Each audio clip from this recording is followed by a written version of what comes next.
குடும்ப தலைவரோட உயிர் மட்டும் முக்கியம் இல்ல, குடும்ப தலைவியோட உயிரும் முக்கியம் தான். சோ 2 பேருமே ஹெல்மெட் போடுங்க. மயிலாடி ரிங்கிள் தோபே ஸ்கூல்ல வச்சு ரோட் சேஃப்டி அவேர்னஸ் ப்ரோக்ராம் நடந்துச்சு. இது யார் நடத்தினது கேட்டீங்கன்னா தாமரைக்குளம் எண்டவர் சார்பா நடத்தினாங்க. ஹெல்மெட், ரோட் சேஃப்டி, ட்ரக்ஸை பத்தி Kanyakumari traffic sub inspector Jayaprakash sir awareness கொடுத்தாங்க. ஹெல்மெட் அணிவது பாதுகாப்பு, அதுவே உனக்கு உயிர் காப்பு அப்படின்னு சொல்லி பல விஷயங்கள் சொல்லி தந்தாங்க. பாருங்க, குடிச்சிட்டு வண்டி ஓட்டுறாங்க. ஸ்கூல் படிக்கிற பையனோட அம்மா கிராஸ் பண்ணும்போது பையன் மேல கவனம் இல்லாம மொபைல் மேல கவனம் இருந்தனால ஆக்சிடென்ட் நடக்குது. ஆக்சிடென்ட் ஆனதை வீடியோ எடுக்கிறத விட்டுட்டு அவங்களை காப்பாத்துங்க. உங்களால அந்த குடும்பம் சந்தோஷமா இருக்கும்.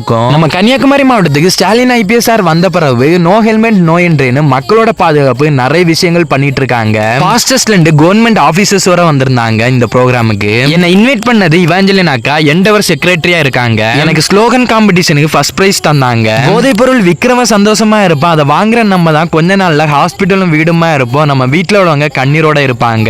ஒவ்வொரு குழந்தைங்களுமே அவ்வளவு சூப்பரா அவேர்னஸ் கொடுத்திருந்தாங்க ஒவ்வொரு ஆக்டிங்லயும். மற்றும் இதை ஆர்கனைஸ் பண்ண ஒவ்வொரு நல்லுள்ளவங்களுக்கும் வாழ்த்துக்கள். மறக்காம இந்த வீடியோ ஷேர் பண்ணுங்க மக்கா.